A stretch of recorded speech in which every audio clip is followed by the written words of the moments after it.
Allá de eso, primero quiero recordar un poco la situación, la realidad y lo que conmemoramos o lo que se conmemoró esta semana, que es el Día del Veterano y de los Ayer. caídos. Ujú, Esta ayer. semana, ayer sí, el Día del Veterano y de los caídos de la guerra de Malvinas.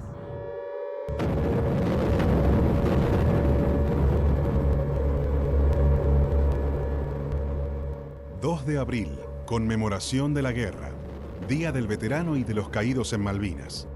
Instituido en el año 2000 para homenajear a quienes participaron en la Guerra de Malvinas, lanzada por la Junta Militar, la cual ordenó el 2 de abril de 1982 la ocupación de las islas, dando inicio a la guerra. El justo reclamo argentino fue malversado por un golpe de efecto de la dictadura, hackeada por los reclamos obreros y ciudadanos, sin ningún tipo de preparación militar y revelando la más absoluta ignorancia política y diplomática. La fallida recuperación de las islas puso en evidencia hasta qué punto unas fuerzas armadas, que se habían especializado en la represión de su pueblo, resultaban incapaces de defender la soberanía nacional. Asimismo, el heroísmo de los jóvenes soldados fue malversado por una conducción corrompida e inepta.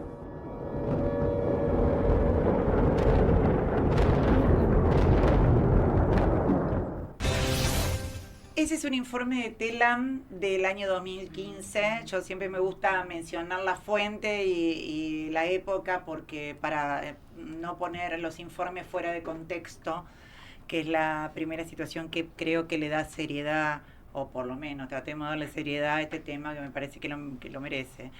El 22 de noviembre del año 2000, el gobierno nacional estableció el 2 de abril como el Día del Veterano y de los Caídos en las Guerras Malvinas, y por eso tenemos a César Trejo. César Trejo es el director del Observatorio de Malvinas de la Universidad de Lanús. Hola César, ¿cómo te va? Buenas noches. Buenas noches, ¿cómo estás, Mariela? Muy bien, ¿me escuchás bien? Sí, estoy doble porque me reconecté de la máquina y del celular, porque no me estaban funcionando ninguno de los dos, pero ahora tengo doble. Pero doble. suele ocurrir porque viste a veces en la máquina no escuchas tan bien como el sonido del celular. Bueno, qué placer verte, César. Igualmente, Mariela. Bueno, me alegro. Contame.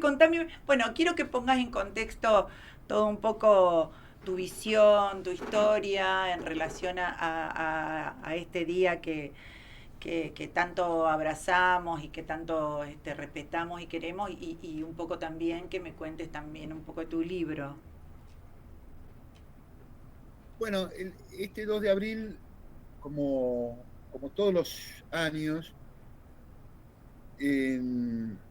a lo largo y ancho del país hubieron el primero fogones, vigilias, cientos de miles o no sé cuántos argentinos y argentinas estuvieron conmemorando, recordando y honrando a los héroes caídos en Malvinas y también reafirmando la vocación de un pueblo que quiere ser soberano, quiere ser libre, independiente, y ve en Malvinas esa marca identitaria, esa marca de autoafirmación como pueblo, como comunidad.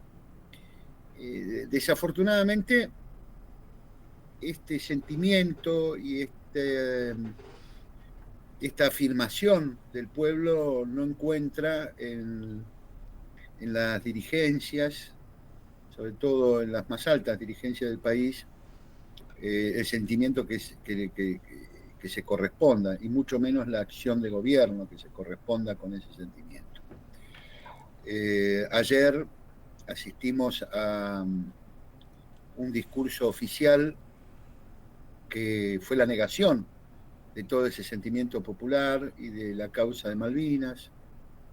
El presidente de la Nación incurrió en un discurso donde contradijo prácticamente no solo el sentimiento, sino el derecho internacional, la tradición de la defensa de la causa de Malvinas, reconociendo a los isleños, a los kelpers, un lugar que no les corresponde, ¿no? El conflicto de soberanía por las Islas Malvinas tiene desde el año 1960 con la resolución 1514 Romano 15, el proceso de descolonización, y en el año 1965 la resolución 2065, que dice que se trata de un conflicto entre dos países, entre dos partes, el Reino Unido de Gran Bretaña y la República Argentina, y que hay que dirimir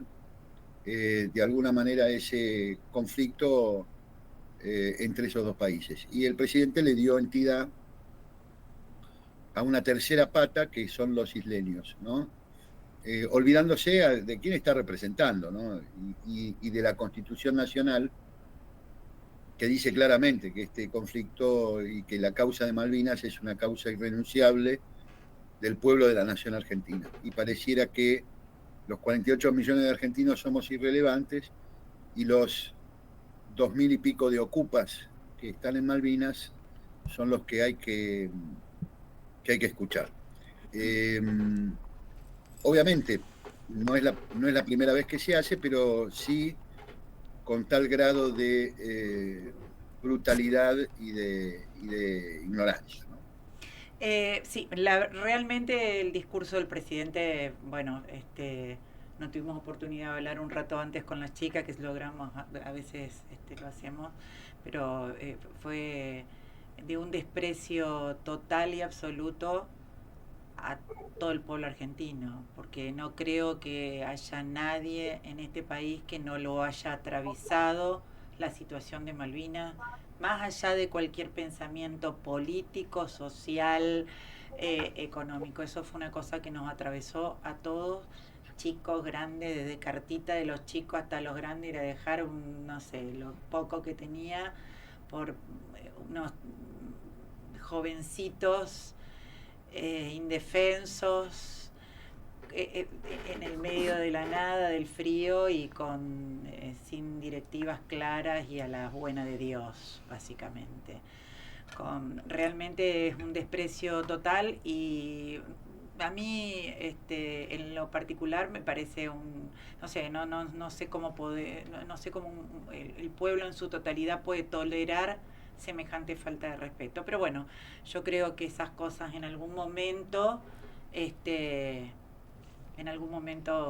serán, qué sé yo, serán juzgadas por quien corresponda, qué sé yo. Pero bueno, por ahí es la gente que quiere el país y que ve el país que nos enseñaron, que nos prometieron y que conocemos, que no esta visión de que él pretende que la gente que vive ahí se autoperciba lo que quiere ser, porque lo mismo que vayamos a un barco de vacación a una isla del Caribe, le digo, bueno, ¿cómo se autoperciben? Y que nos autopercibamos, no sé, cualquier cosa, no, nada que ver. Bueno, pero contanos, más que nada, como para reivindicar un poco el caído, el Día de Veterano, es también el poco, no sé si la palabra fue valor, pero yo creo que el recibimiento que tuvieron todos aquellos chicos, jóvenes, guerreros, soldados que volvieron, no fueron acogidos del modo que se debería haber hecho. Los que pudieron regresar. Los que pudieron regresar no fueron acogidos del modo y con los honores que hubiesen merecido, ¿no? Y eso también hizo mucha mella y causó mucho dolor, porque no era solamente la consecuencia también. Bueno, en realidad nosotros siempre recibimos del pueblo argentino un enorme afecto y gratitud. Por ejemplo, yo vine como prisionero de guerra junto con otros 4.500 soldados a bordo del buque transatlántico SS Canberra. Era un buque que los británicos utilizaron para el transporte de sus propias tropas y que luego, cuando terminó el conflicto y se dio el cese del fuego y el repliegue, yo no digo rendición porque la rendición la hizo Menem el 19 de octubre de 1989. Ahí se firmó la rendición. Nosotros lo único que hicimos fue el cese de fuego y repliegue. Y cuando regresábamos como prisioneros a bordo de ese buque, que en realidad tendría que haber sido 20 horas de navegación, y estuvimos 3 días y medio dando vueltas alrededor de Malvinas porque los británicos no querían acercarse al continente porque el general Galtieri no había ratificado el cese del fuego que había firmado el general Menéndez en las islas. Entonces tenían miedo que si el buque se aproximaba a la costa argentina fuera atacado por la Fuerza Aérea. Bueno, cuando efectivamente el general Vignone y el general Nicolaides reemplazaron a Galtieri, es cuando el buque se encaminó a la costa continental argentina. Y llegamos a Puerto Madryn. Llegamos a Puerto Madryn el 19 de junio de 1982, y cuando estábamos descendiendo por las escalerillas del buque, percibimos por fuera de la base naval, donde estábamos amarrando, a todo el pueblo de Puerto Madryn, desde los más ancianos hasta los bebés en brazos. Estaba todo el pueblo de Puerto Madryn allí esperándonos. Y los militares, digamos, la Junta Militar quiso impedir el reencuentro de los combatientes con el pueblo. En la Patagonia, la guerra se vivió muy intensamente, ¿no? Porque cuando íbamos rumbo a Malvinas, vieron pasar, digamos, los camiones, los aviones y demás, por distintos lugares, en mi caso Río Gallegos, pero la Patagonia, el pueblo, la comunidad de la Patagonia había visto partir a las tropas, había visto zarpar a los buques, despegar los aviones. Algunos aviones salían una cuadrilla de 5 aviones y regresaban 2, porque los demás habían sido derribados. Vieron partir de Ushuaia la última navegación del crucero General Belgrano y luego regresar a los náufragos a bordo de Gurruchaga y de otros buques. Habían visto también venir a los heridos graves que habían podido hacer el puente aéreo para ser internados en el hospital de Comodoro Rivadavia. La gente había hecho oscurecimientos de sus viviendas, poniendo o papeles o diarios o frazadas cubriendo las ventanas para que no se trasluciera la luz por un eventual ataque británico. Los chicos en las escuelas recibían instrucción de los docentes en caso de un bombardeo por dónde tenían que evacuar o si se tenían que poner abajo el pupitre mientras se derrumbaba el techo. Los padres enseñaban a los hijos púberes o adolescentes el manejo de armas cortas por si era necesario. Se hacían rondas alrededor de las manzanas durante la noche por si había algún desembarco inglés. En fin, la Patagonia vivió la guerra muy intensamente en el propio territorio, y de alguna manera nosotros en Malvinas éramos la vanguardia de ese pueblo, y los pueblos costeros de la Patagonia eran la retaguardia. Por lo tanto, cuando nos fueron a recibir, no les importó si regresábamos vencedores o vencidos. Lo que les importó era que habíamos combatido y nos venían a saludar. Y el intento fallido de los militares fue justamente impedir ese reencuentro. Entonces nos llevaron a un hangar, y en ese hangar estuvimos un rato, y después salimos en camiones dirigiéndonos al aeropuerto de Puerto Madryn para luego cada uno partir a sus respectivos destinos de origen. Y cuando estábamos circulando por los camiones, el pueblo de madrinense paró los camiones y nos abrazaba, nos daba comida, nos daba cigarrillos, nos invitaba a su casa, nos pedía algún recuerdo, el birrete, un pañuelo. Yo siempre bromeo, digo, si le hubiéramos dado el calzoncillo sucio se lo llevaban igual y lo ponían en un cuadrito. ¿Por qué? Porque estaba ese sentimiento de absoluta compenetración. En el resto del país salvo en los pueblos pequeños, pequeñas ciudades, donde se conocía a los soldados que habían partido rumbo a Malvinas, ahí se vivió también intensamente. Pero en las grandes urbes, la guerra se vivió por la televisión, por la radio, por la prensa escrita. Entonces hubo distintas respuestas de la comunidad argentina.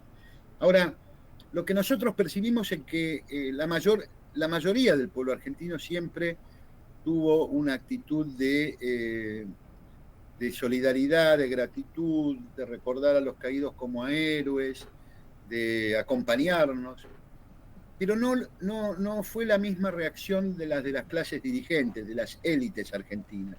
Ahí es donde se produjo la desmalvinización.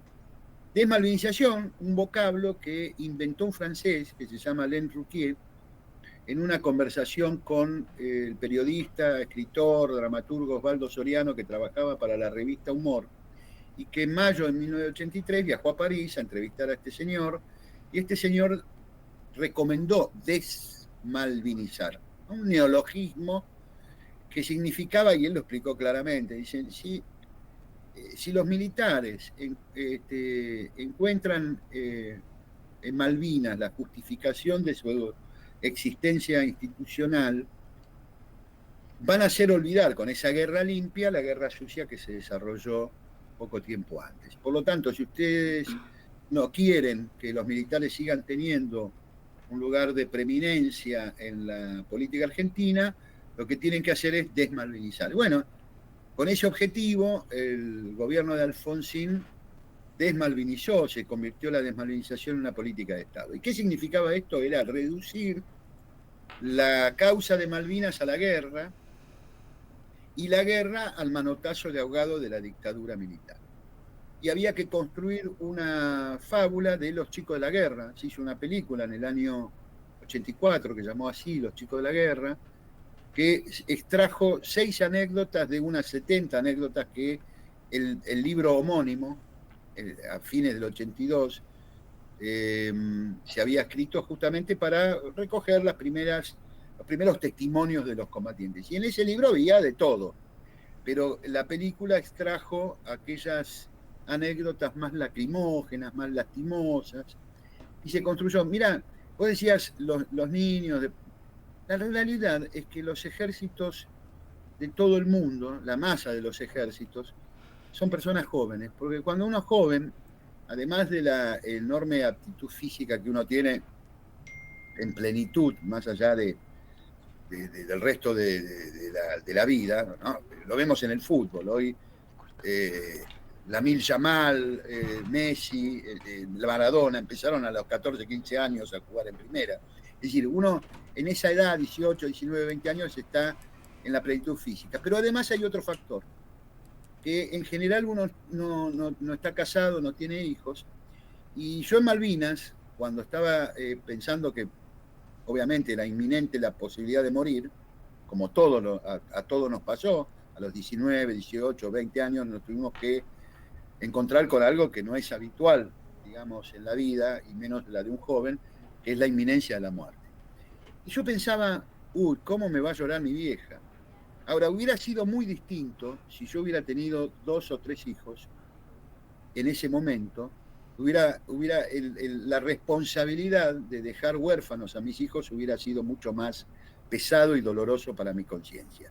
Con lo cual, el combatiente, además de la aptitud física, el combatiente joven tiene un desprendimiento psicológico y espiritual que está dispuesto a hacer cosas con mucha más valentía, con mucha más audacia, con mucho más arrojo, porque bueno, así es la juventud.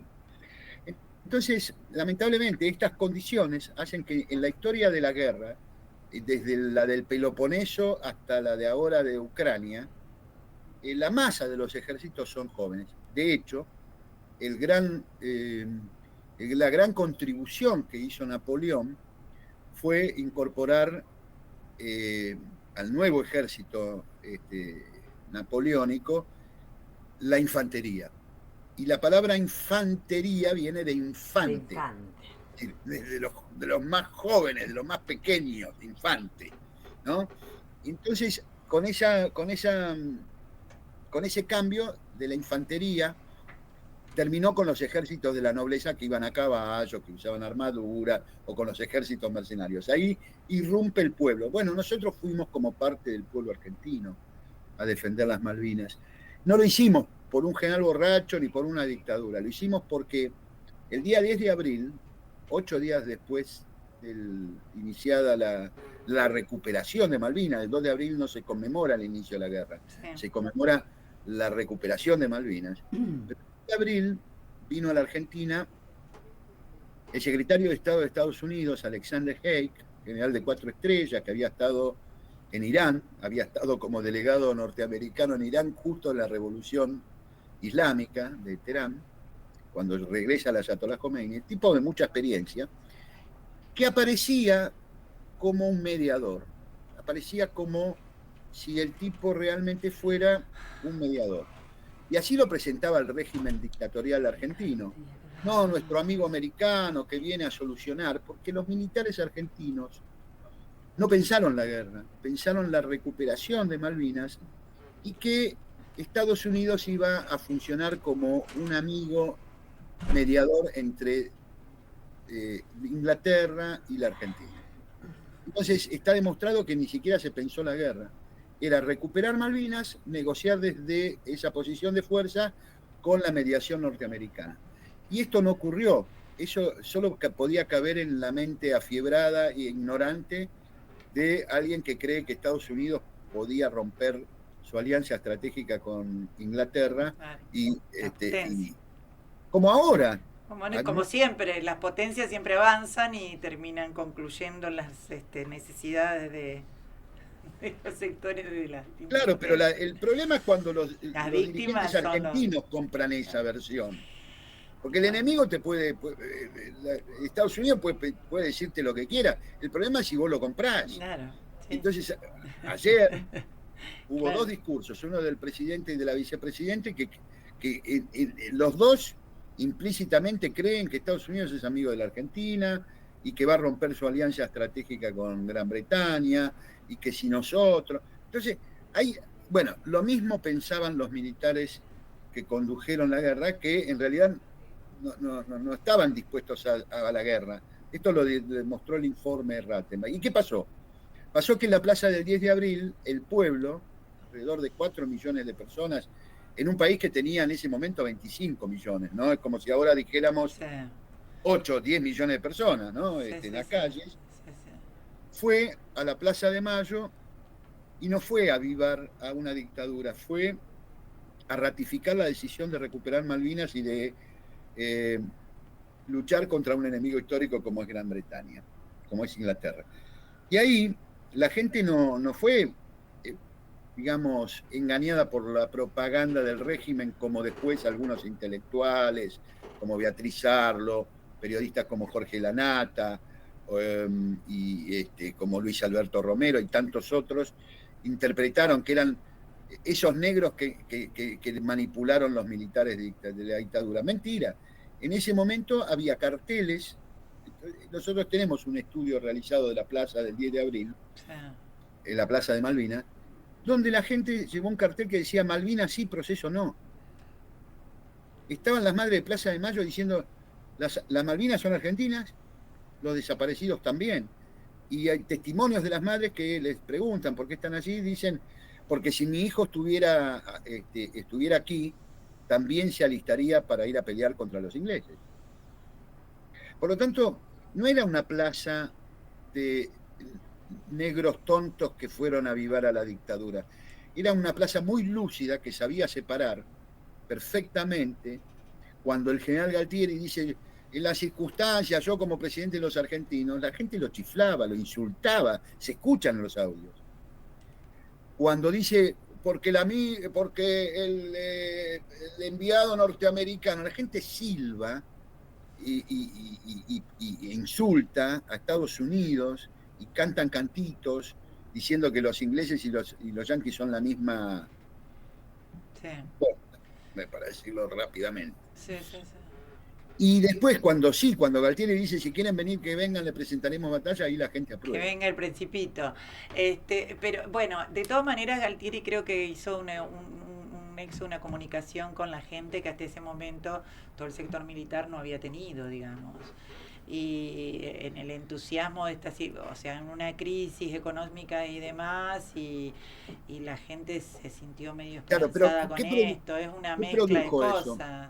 Pero ¿sabés qué produjo, Mariela? Sí. Que los planes iniciales de la dictadura, que era toco y me voy, dejo una fuerza policial y demás, 450 soldados, la plaza del 10 de abril Claro. produce algo que ya lo había denominado Perón, cuando el conductor, este no era un conductor, pero bueno, estaba en el poder, el conductor es conducido por la masa, por el pueblo, por el conductor conducido, lo que Hegel decía, la dialéctica del amo y del esclavo. Ahí se produce un cambio obligado por la presencia del pueblo argentino, y al otro día, el 11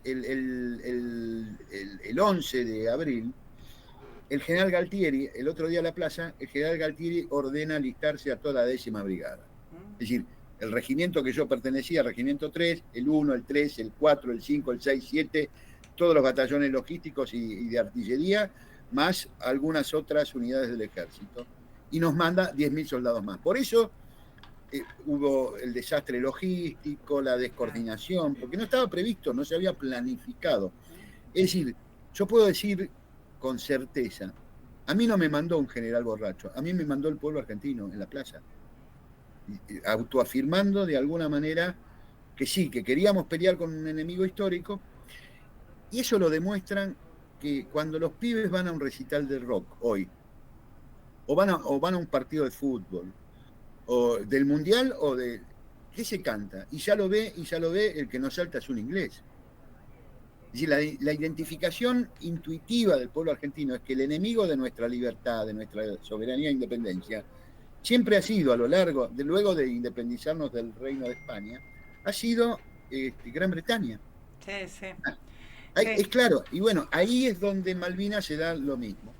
Y hoy ese pueblo que nos, de alguna manera, con su presencia, torció la pequeña guerrita o la pequeña operación y la convirtió en una verdadera batalla, hoy ese pueblo se mantiene firme, se mantiene sólido, se mantiene leal, se mantiene en gratitud. Por eso yo digo que la verdadera grieta que existe en la Argentina no es izquierdas, derechas, libertarios, anarcolibertarios y progresistas. La verdadera grieta es el pueblo argentino versus las élites dirigentes. Porque de lo que nunca estamos hablando en la Argentina es que las Malvinas es una causa que nos habla de una parte visible de un sistema de dominación invisible. Mientras los ingleses están enseñoreándose en el Atlántico Sur, robando nuestras riquezas pesqueras, se disponen a robar nuestras riquezas petroleras alrededor de la cuenca de Malvinas, en el continente tenemos más del 90% de las empresas mineras que operan en la Argentina, llevándose los metales, las tierras raras, ahora el litio y demás, son Canadá, Australia, Sudáfrica y Reino Unido. Es decir, todas empresas vinculadas a la Comunidad Británica de Naciones, que está presidida, como sabemos, por el rey Carlos III de Inglaterra. Y de eso no se habla. Eso no está en las agendas de ningún dirigente político. Nadie está diciendo que nos están saqueando los metales más preciosos, que se llevan el oro, ¿no? El poco oro que nos dejan todavía se lo llevan al Banco de Londres, a Londres. Bueno, en realidad se dice, o sea, lo que pasa que también, bueno, un poco con el tema que viene, hoy mucha gente elige cómo informarse. Y en los lugares a lo mejor donde se dicen estas cosas, los jóvenes o muchos no, tal vez no lo escuchan, pero estas cosas se dicen. De hecho, ha habido marchas con bandera de la patria no se vende y del riesgo de los recursos naturales que tiene el país. Pero bueno, esto la verdad ya es No, me están haciendo seña. Perdón. me están haciendo señas, discúlpame, que hay que tengo que concluir porque ya me llegó otro de los invitados. Pero bueno, te quería despedir justo con una frase, pero perdón, se me fue. César, escuchame una cosa, un placer escucharte y me encantaría tenerte horas, pero bueno, tengo que ir con otra nota. Vamos a hacer un segundo encuentro porque la verdad que vale la pena bueno, es conocer todo esto y bueno, darle la real importancia que tiene, ¿no? Muchas gracias por la invitación, a disposición y por supuesto seguimos porque bueno, la Unión del Personal Civil de la Nación es una organización malvinera Sí, es y malvinera. he tenido la posibilidad de organizar diplomaturas y han participado compañeras y compañeros de todo el país. Así que te Sí, agradezco ahí sí. muchísimo y yo quedo a las órdenes. Bueno, gracias César. Un beso enorme y gracias por tu tiempo. Muchas gracias. A ustedes.